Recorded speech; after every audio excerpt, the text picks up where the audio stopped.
Kung makikita nyo yung dash, halos same pa rin naman, pero ipapakita ko sa inyo yung kanyang functionality. Ayan, may go. Ang lalabas sa kanyang LED instrument gauge ay syempre speedometer, RPM, meron siyang watch, gear indicator, gas gauge, meron siyang odometer. Pag pinindot nyo yung select na button, lalabas dyan yung trip A. Tapos meron din siyang average fuel consumption. Yun yung maganda doon. Sa ibang motor walang ganun eh. Pero this one I like.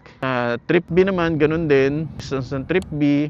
And average fuel consumption ng trip B. Next is the voltage meter. 12.2 since hindi siya umaandar ngayon. Kung meron ka adjustments, pwede mong pindutin tong adjust. However, wala naman ako i-adjust ngayon. So, yun yung sa dash niya. And also, merong neutral indicator, signal indicators, and also this one, high beam indicated din dyan. Safety feature niya, pag nugot nyo yung kanyang susi, meron siyang locking mechanism na mabublock niya yung susian.